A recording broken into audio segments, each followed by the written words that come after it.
that it would be useful for people to think about, we talk about tonight in a larger context, that a little bit has to do with Maryland. Most of it has to do with either Quaker or others who harmed Native people, and also some folks in Indian country that are really revered. Who are the Okanagan people? The reason I put that in there is we only talk about the Piscataway usually in Maryland. This is the other state recognized tribe in Maryland. I'll come back to Piscataway later, but I wanted you to realize that there are no federally recognized tribes, but this other tribe is recognized. The Walkie Purchase is important because William Penn, we talk about, and all the good he did, but when he went back home, his sons were terrible.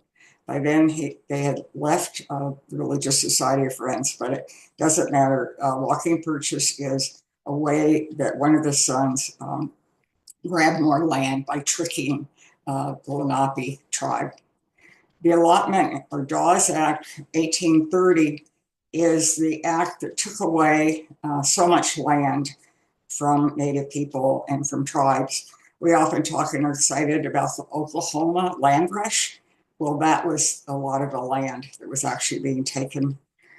Carlisle is sort of a shorthand for, you'll hear a lot about, or maybe you've already read about, the Indian boarding schools. And Carlisle was the largest of those. It was the first government boarding school. It's right here in Carlisle, Pennsylvania.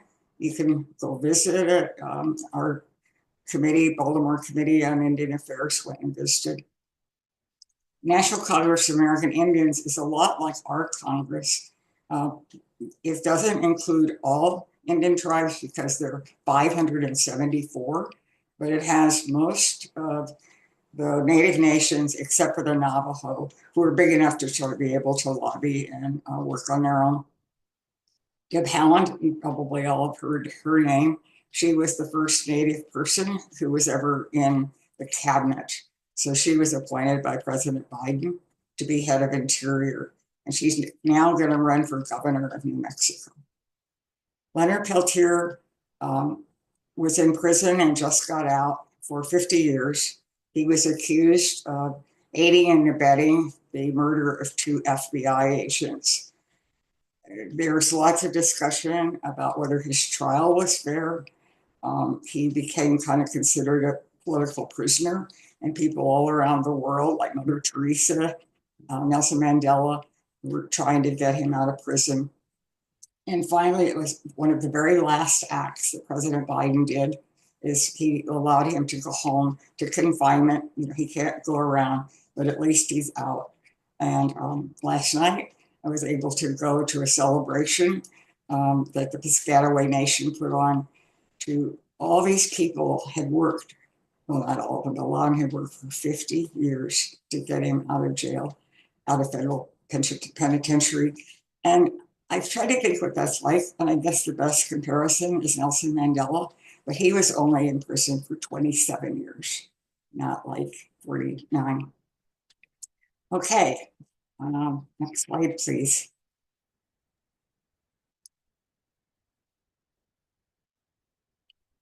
I'm not going to bore you with a lot of dates, but what I did want you to see are several things. Many people died early on, as we know, from those who came into this land. We often think of the English, but in fact, the Spanish came first. And John Smith encounters the Piscataway early on.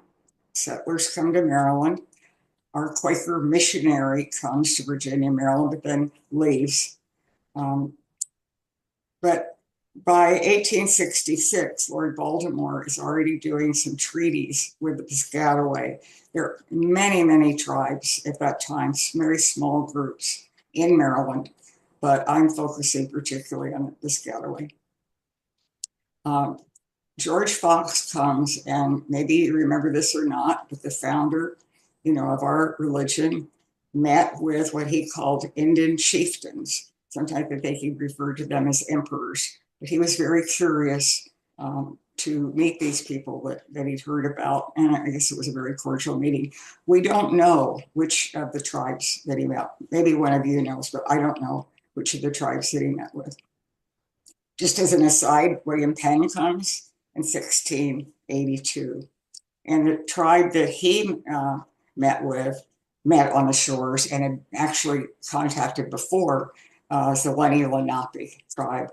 That was Pennsylvania, obviously, but now they're more in New Jersey. This is important here at the end.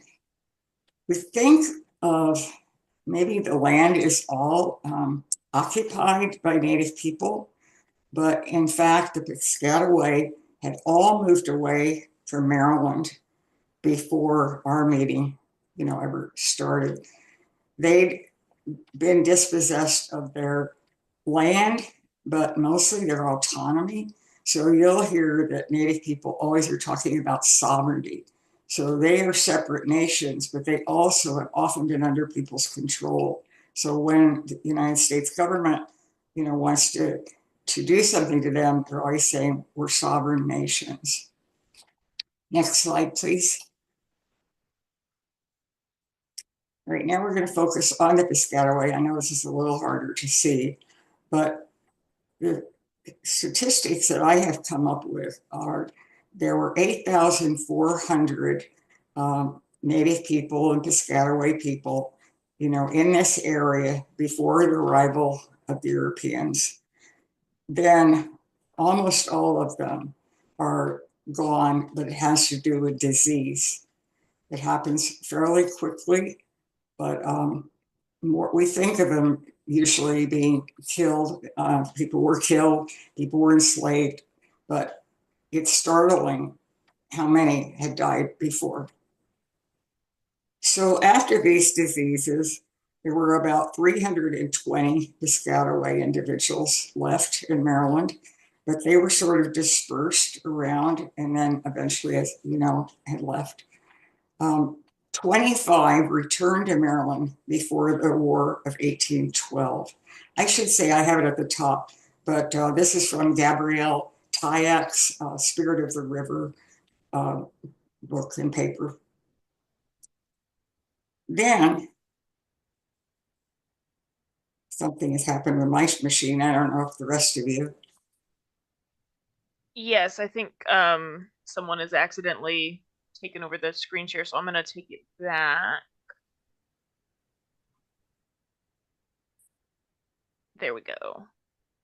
Is that better? Yeah, thank you. Perfect. So in the 1920s, there are only like 20 Piscataway people in Maryland. And what's happening is they are pretty much lost their ethnic identity. Some have had to hit out, others, and a lot of them merged with other tribes. But even after people start slowly coming back, we're talking about tiny number of people that are here.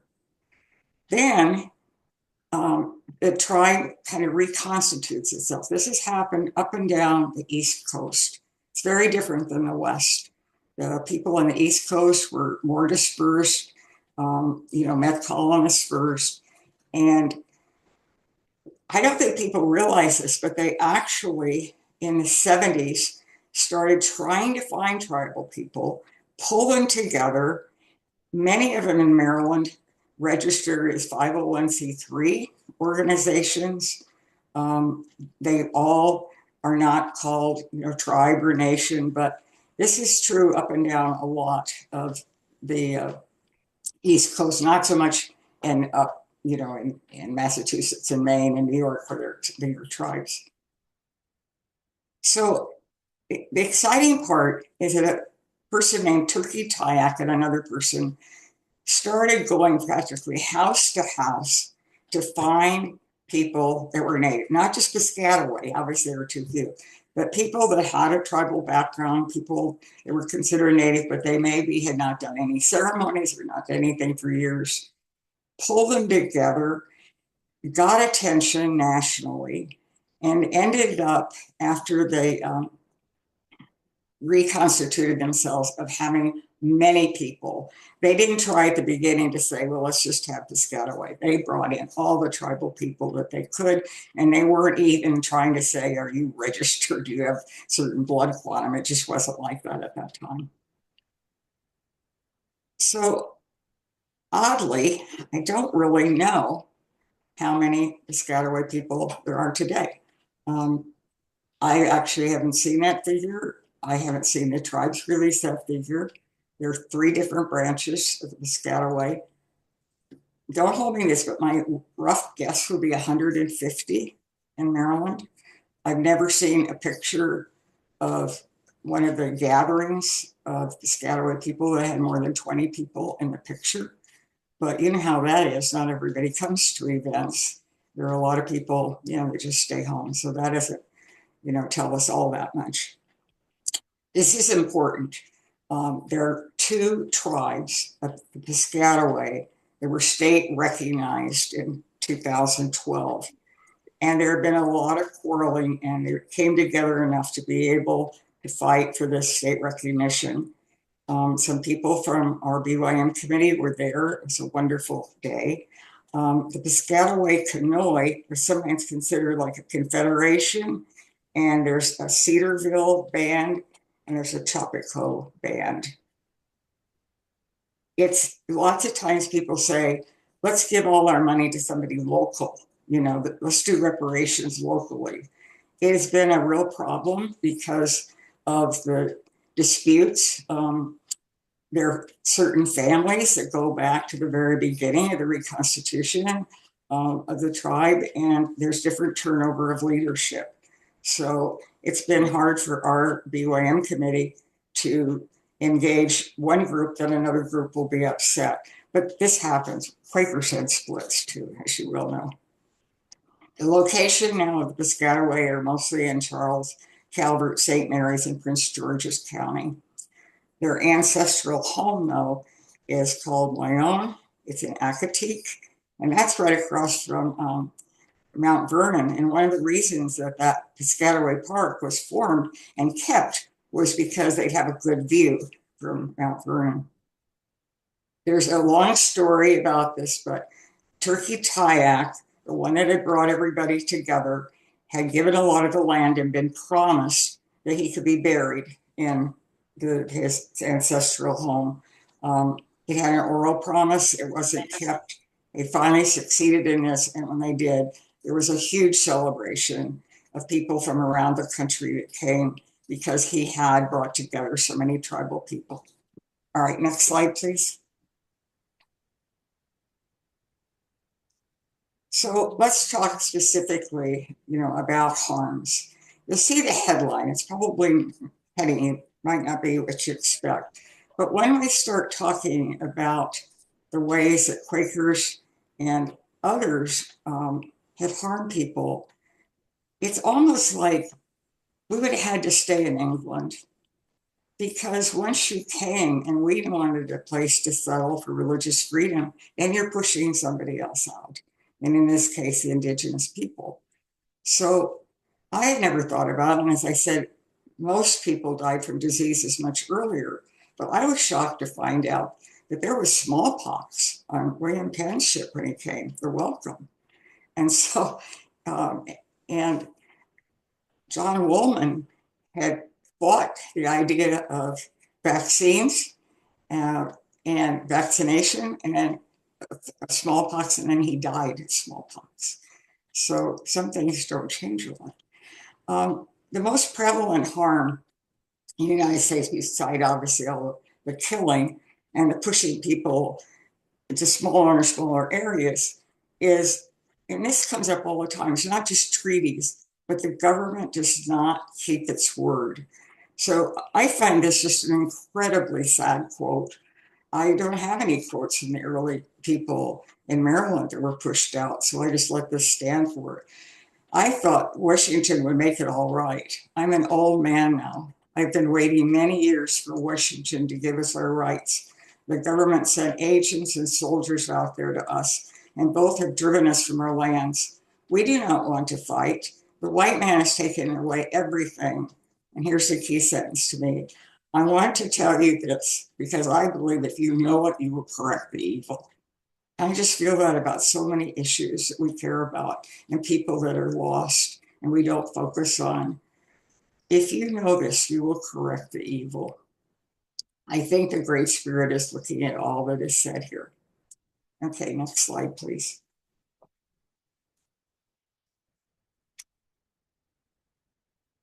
Here are some of the harms done in Maryland, as I've already been saying. Um, the main harm is this dispersion and pushing people out. We'll come to remedies more at the end, but let's say right now that in many places in the United States, land back has been wonderful. This is something, of course, that Indigenous people want, the tribes want, that are surrounding their area. These are not land-based tribes in Maryland. They had moved around. There were some places they definitely stayed, and archaeologists find places they stayed, but um, they the important thing is what else happened. And so besides being pushed out, those that remained or were killed, there's the whole issue of repatriation. And maybe you know how many Indigenous remains are in museums like the Smithsonian all around the country. Their skulls are pieces of bone. Sometimes they can identify them, sometimes they can't. But if we were thinking here and archaeologists are working, is there a way that we could be supportive about repatriation? They did find and have given to the Indigenous people here a lot of remains that the Army had collected, and they were trying to find places to bury people in a respectful way. So who do we hold accountable? Obviously, we're trying to hold ourselves accountable, but I think it's important to think about the ruler's role. And so I want to mention two people here. Lord Baltimore, obviously, had a lot of power to be able to do things right. Something that may surprise you is that Lord Baltimore and then Calvert actually built some forts. It wasn't working to keep some of the local tribes safe. And so they would establish areas and say, okay, this is your land. But then there'd be all these settlers coming and squatting on that land. But there were also other tribes coming down from the north. So, in fact, in about, I just forgot, 1860 or sometime like that, the Lord Calvert then established a fort, and it's called Fort Sakiah, and they were being attacked. And so it's only a few years before they actually leave, because I think they're so discouraged that even when they're given a fort, that they still don't feel safe, and they still don't feel they have any autonomy that they leave. Father White is a very interesting example. He's one of the first Catholics that came here. He definitely proselytized. He converted many of the Piscataway, and many Piscataway are Catholics. But he turns out to be very interesting later, because he's one of the few people that recorded births and deaths and kept records. And at that time, it was common either not to do it or to just say white people and black people. But he recognized Indigenous people. And when the Piscataway were trying to prove to the state of Maryland that they had been here a long time, since so many of them had disappeared, they'd been here, it was his records that allowed them to get state recognition. I didn't know about this, but several people had brought it to my attention that there was a Quaker, a very specific person and connected with our meeting in the sense of being an ancestor, named Captain Richard Snowden, who raised militias to, again, try to intimidate Indigenous people. He had a lot of land, a lot of businesses. I haven't read anything that people were killed. It was more going out, and making your presence known, so people were fearful. There was one of the rules in Maryland too, that if an indigenous person came up to a white person, they were supposed to put all their weapons on the ground way before they came close to them. But some of the harms that weren't done is that we might think, oh my goodness, we built our church right where the Piscataways were. We didn't like destroy any village, to build our meeting house. I don't know there were massacres in the way we think about them in Maryland. I haven't heard of any. And when they've been doing the archaeological research, but for sure, Quakers were not involved in killing and massacring. But it doesn't mean that nobody did anything like Snowden. I think what we really did was acts of omission rather than commission. I think they were kind of out of sight, out of mind, or if they were inside, people were scared, they were going to be attacked. But then once they were pushed aside and left, nobody, looked for those that might still be left and in trouble. They didn't think much, I think, about those that had been sent away or ran away. And here and now is later when you can sort of focus. I was telling you about Turkey Taya. Well, we, as Quakers, were invited to celebrate when he got his burial in the park. So I don't know. I can't tell from our minutes if anyone went. They were asked for food, etc. So we can't do anything back then. But like in the 70s, we were being asked to join in. All right, next slide, please. Here's what BYM has as, and what we said in terms of what we had been doing in specific, that we contributed to hurting the Pawnee Nation because we were involved in cultural assimilation by running the Pawnee Agency. This is during Grant's administration. Our school, our Quaker school, refused to let people speak their language. They insisted on English. And so when you do that, then the kids have troubles talking to their parents and their grandparents, and they lose a lot of cultural knowledge. And when they go back from the school, a lot of times they don't fit in anymore. And what we were asking, the Indigenous Affairs Committee was asking BYM to do something very specific. And that was to try to help bring back the language by supporting the Pawnee's language program that they had started on their own. And we were able to get BYM to agree to $10,000 in 24 and $10,000 this year. Next slide, please. Our Sandy Spring connection to all this is that the Quakers went to Grant before he was even president and said, the Indian Asians, of course he knew this, the Indian Asians are like military people. They were corrupt people. They were ones that say took the supplies and sold them themselves. People were starving. They said, let religious people run those agencies out west. It'll make a big difference. Well, when they put the program together, it was divided into the Hicksites and the Orthodox. But for the Hicksites, Benjamin Hollowell was one of the most key people. He was the administrator for the Hicksites of that whole program. And for the Hicksites, there were 6 agencies. So there were 6 Quaker agents. And all I'd ever heard was that he was a wonderful person and led a really good life. And I think he did. When I first read about this, what impressed me were all these Quakers who gave up their homes and families and went west and lived there for years under very hard circumstances. Now, Hollowell wasn't doing that, but he was going on these long trips, like thousands of miles, to oversee these agencies.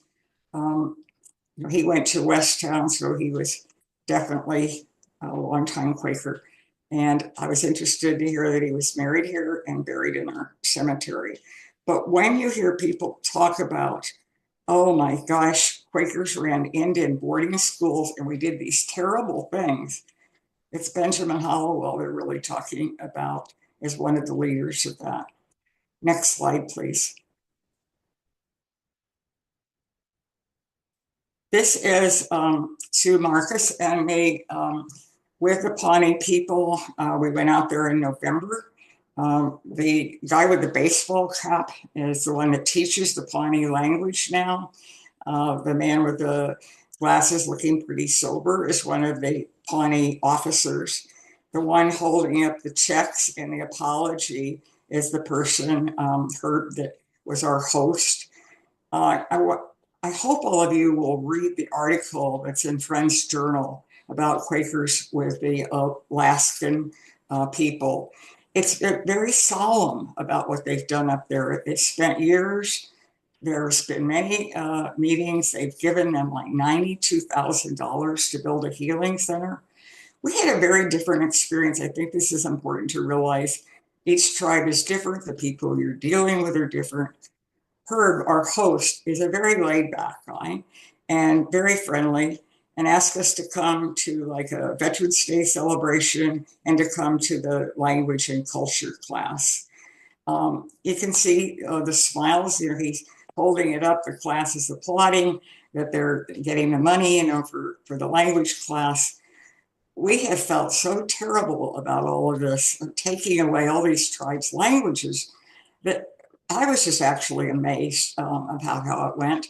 And we were invited to come to the front of their big, huge, looked like a fairground, and tell why we're there. They said, don't talk very long. So tell why we're there. And there was a lot of teasing instead of, people said it was solemn, and sometimes there was some sharp barbs, but mostly they were teasing us, and they kept saying, our friends have come from the East. Our friends have come from the East to tell us they're sorry, to give us this check. All right, next slide, please. So there have been some other big money reparations in the past you may not know about.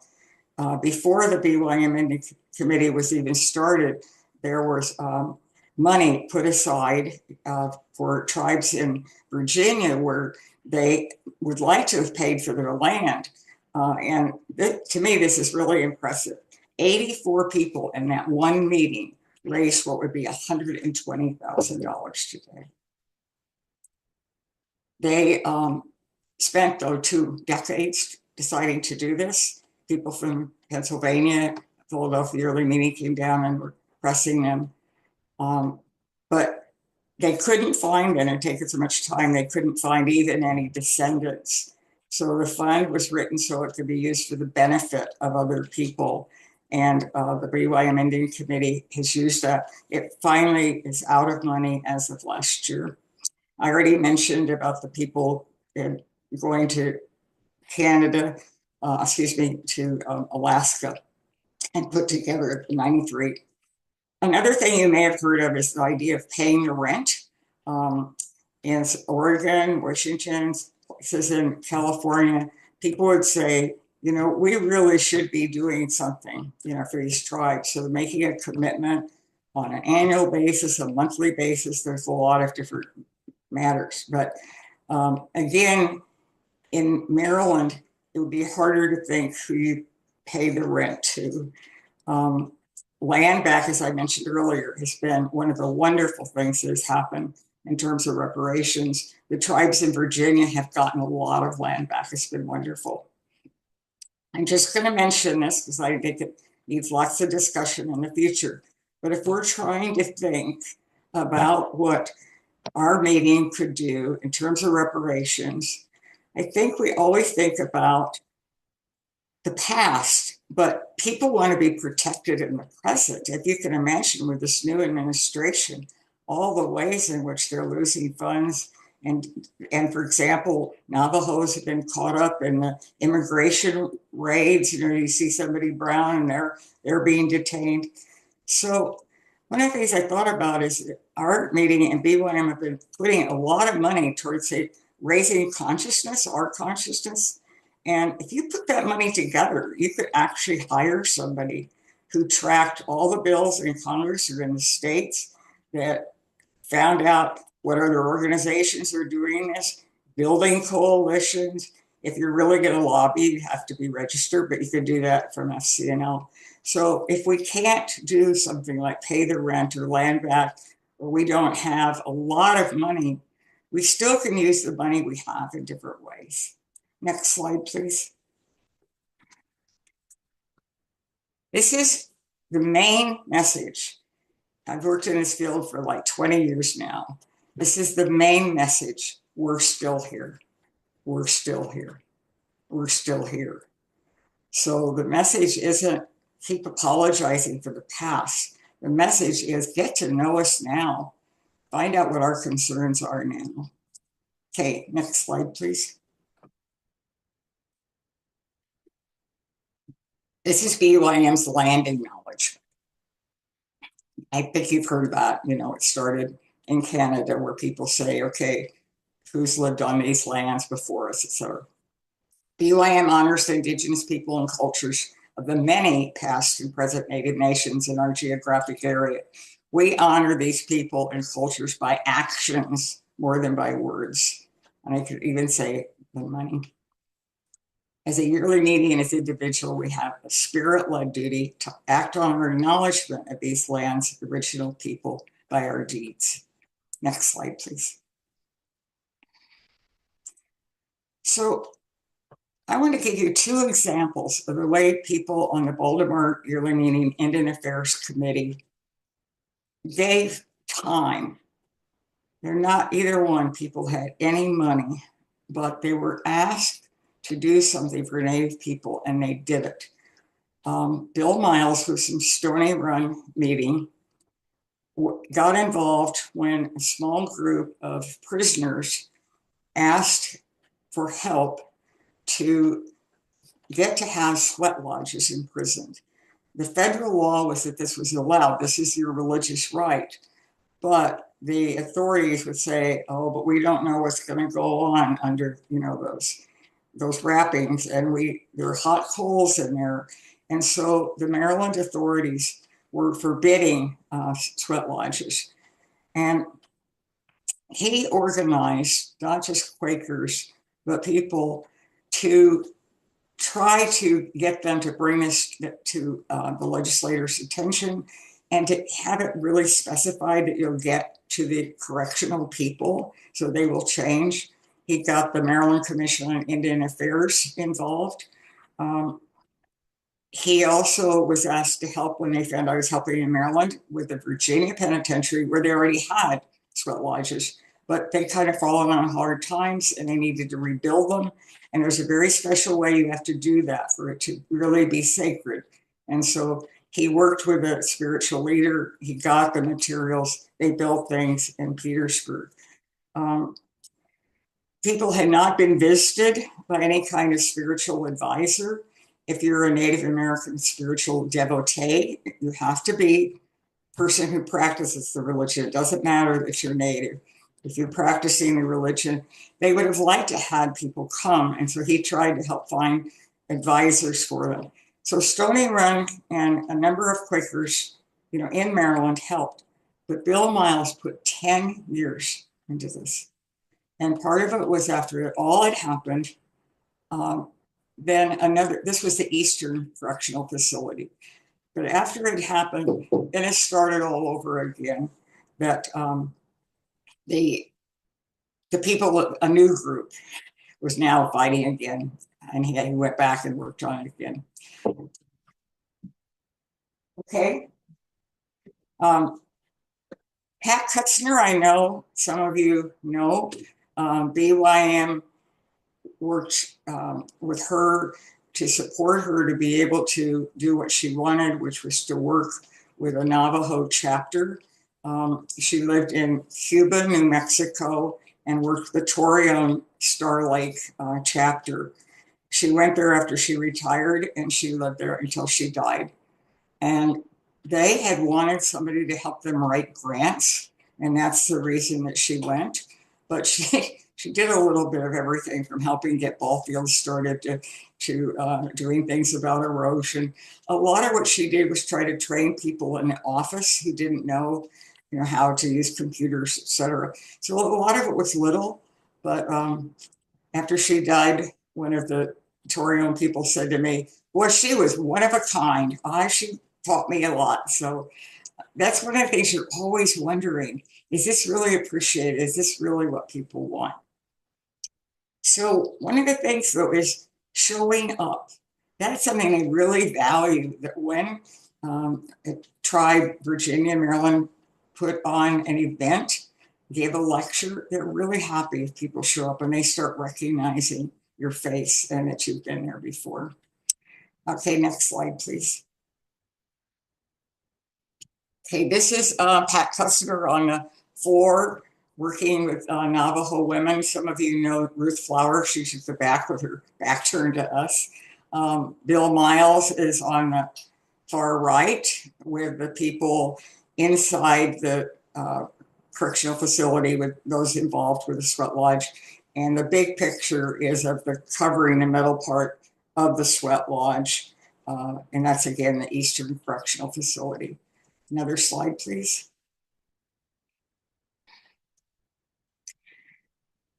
My suggestion, not what the committee's been working on, the reparations group, which has been trying to think what we should say and take responsibility for, which I really believe in, for what Quakers did in Maryland. But I would ask that everybody at Sandy Spring meeting and other Quakers make a pledge. And here's the thing I'm suggesting, that every year you'll either go to an event, like I was just talking about, or you'll watch it on, a lot of times you watch it on the media, local, state, or national. And every year you read a book or watch a film. So a book not about Native people, a book by a Native person, a film made by Native people. Maybe some of you have seen, have it here, Smoke Signals, which is a very funny show. Some of you may have seen Reservation Dogs, which is a very funny TV show. Both of those had complete control and participation by Native people. But they're famous for that, the first.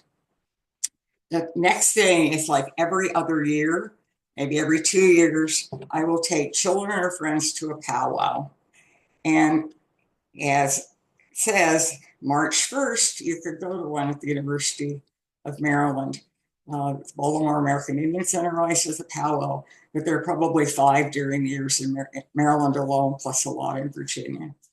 Next slide, please. All right, this is where I want to give some suggestions.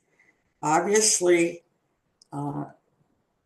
nobody may want to do them, but if you're thinking, what can I do here and now, and particularly with a Maryland emphasis, I'm suggesting that people get a buddy, because it's always easier if somebody else will do it with you, and try over the next couple of months to do one of these 10 things.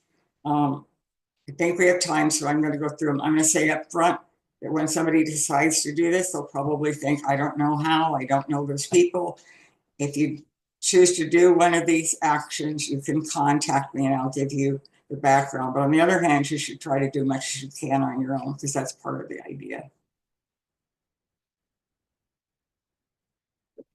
Okay, one person can read the BYM and Indigenous Affairs Committee's fact sheets. We have put a lot of work into doing a short 2-pager fact sheet about Indigenous people in Maryland, the tribes, who are their leaders, et cetera, but also how many people live here. And same for Virginia. Then we have a long one, which you definitely would be interested in, which goes into much more depth, has all kinds of links to articles. It really gives you, it's not the old days, in Maryland, but contemporary days, there is a lot to learn from those. And it's not hard. I mean, they're available. You just can read them. What I am saying is, if you're reading them and you think, oh, wait a minute, they didn't include this or that, well, let us know. I mean, we'd really be happy to update them and to add.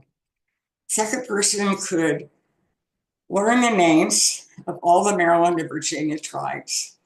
In a way, it's really easy, but in a way, it's not. There are 11 tribes in Virginia. There are about 6 in Maryland. And the other thing is to learn the names of their leaders. You know, who's head of these tribes. You know, get familiar with their names, and then the same person can go back and look at the names and the histories of the early Maryland tribes. I mean, I've seen maybe 15 named, but the histories, as I said, sometimes I've read that a certain tribe was put into slavery, and then I read, no, they were still around. So it is interesting to look back. The third person I'm suggesting read the National Congress of American Indians overview of Indian country. It's like a booklet, but you can get it online. It's maybe 30 pages, but it gives, if you want to know how Indian country is set up, you know, what's the structure, who are the tribes, what are the rules, what are the laws, it's just all in one place. It's great. And I want you to watch this year's State of Indian Nations address. They got the idea, obviously, from the State of the Union address, and usually around that same time, the president of NCAI gives an address. It's broadcast, and it's very interesting in what they want to say is going right and going wrong. And there is a person from Congress who always gives a response. And now they've started adding 2 young people who tell it like it is. You know, they're talking about what their seniors should be doing too, older natives in terms of young natives. Again, these things you can get on look it up on your use the computer. The fourth one, there's a Maryland Commission on Indian Affairs. People that are heads of the tribe or a delegate comes together and meets, and there is staff from the governor's office. And they pretty much now, I think, have everything on Zoom like we do. And you can attend, you just need to sign up and get to the office and find out how to do this. But you could attend the next meeting, which is on April 7th. You know, you don't have to talk or anything. You can just watch what they're saying, what's their business, what are the reports, what's coming before them. So you really know right in the here and now, you know, what's happening, you know, in Maryland. There are videos from the commission, and I would suggest watching a couple of them before you sit in. I think you would get more out of it. They used to be a place you could meet people face to face, and that changed with COVID, and it's really too bad. Fifth person could read a history book by Gabrielle Tyack. Gabrielle Tyack is a famous historian. She worked at the museum, the new museum, the American Indian. She's written books. She's the one I used for material earlier. And she's Turkey Tyack's granddaughter. So she is like a cousin of the current chief of the Piscataway Nation. So she is immersed in that history, but she is very familiar, you know, with all of Indian country.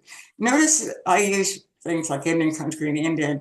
When I went to the National Congress of American Indians national meeting last week, they don't say Native American ever. You know, that was popular for a while, but they tend to say Indian or indigenous. It's really changed. So we were often being given a hard time by Quakers that we weren't being appropriate by using Indian. But it's kind of like we call ourselves Quakers instead of religious, you know, Religious Society of Friends. And it was a nickname, and it was considered bad, but then it just became a part of us, and now we use it. 6, go downtown and meet Rachel Overstreet. Rachel is a new person at FCNL. She's Native herself, and get to know her, but just if nothing else, ask her, you know, how she thinks things are going for Native people. Who are the other religious groups that she works with? Are there anybody else? The Mennonites have always been good about that. But are there other religious groups that Quakers could be allies with and get more done? And what is she lobbying for? I know one thing they've been lobbying for, and that's to get a commission to study the whole Indian boarding schools situation. There have been studies done all already, but this would be one would have teeth in it because Congress would be behind it. The others have been done by Interior. 7, and I know the working group is wanting to do this, draft the acknowledgement of the colonial actions in Maryland in general and what Quakers did specifically, and about the neglect since then. But I see it as something one person, could do, not have everybody work on it, but that's all up to you. 8, write a land acknowledgement for Sandy Spring meeting, work with Jim, our staffer, get it adopted by the business meeting, and later it can be put as information in the board, or you can put a plaque. But this is to say, who did live on our lands before? Who are we indebted to? What kind of statement do we want to make about our relationship with Indigenous peoples? 9, visit the Baltimore American Indian Center. I don't know if you know, but there's an Indian Center that's been there for now 50 years. And it was started because so many people came up from North Carolina to work in factories. And so that's when it started, but it's open to all Indian people and to the public. They have a little museum, but they also have events you could go to. And every Tuesday evening, they have a culture class, and anybody's welcome to come to that. Right now, it's shut down because their roof leaked and they're trying to rebuild things. That's another thing. So you give money to the Baltimore American Indian Center for their day-to-day, just keeping the building going. And last, read the Baltimore Yearly Meeting materials that have been written on reparations and specifically about the Pawnee. And at the same time, you can read the 1869 history of a trip that was made to the Indian agencies. Remember I talked about Hollowell? They went, it's very fascinating story of coming, from out here and going, around on trains and trying to get out there and visit all those agencies and get to know what the needs were of the people. And they were so hungry. They were so hungry. And, we talk a lot about the boarding schools, but those agents were trying to also get all these supplies delivered. So there was a lot to running these agencies. Quakers came back and came back home here because the government has started getting involved in it again and reappointing the people they didn't think were good at all. And we laugh at the bottom, whatever looks hardest for you, try that. My experience is that people are particularly resistant to doing anything like on the Hill. And I gave one of these talks about a year ago, and I put out postcards and things for people to do, to follow through, like on the boarding schools for the commission. That only 5 of them were picked up. And you can probably imagine most of them never got sent. And so that's not like a scolding. It's just the reality that I found over the years. People would like to meet an Indian. They want to be sure to be not apologetic, but square with themselves. They're taking it earnestly, what happened in the past. But when you talk about what needs to be done today, there's particular discomfort with that.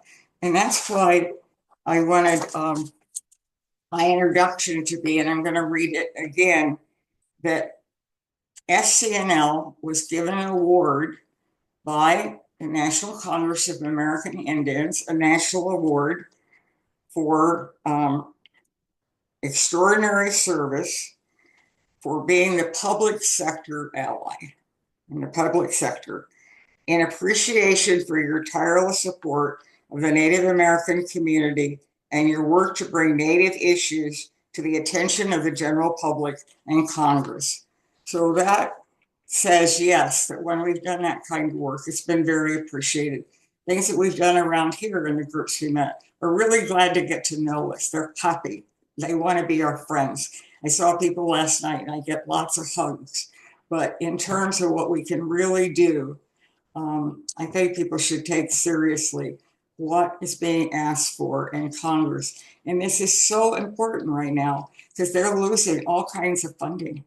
You know, the funding was stopped, and it was going to be that they even cut the Indian Health Service. Luckily, Kennedy agreed to say, no, you can keep the staff of the Indian Health Service. Well, that's a lot, and I hope it didn't seem too glossy to lay out these 10 things. It just feels like people are always saying, what can I do? You know, I feel really bad. You know, what can I do?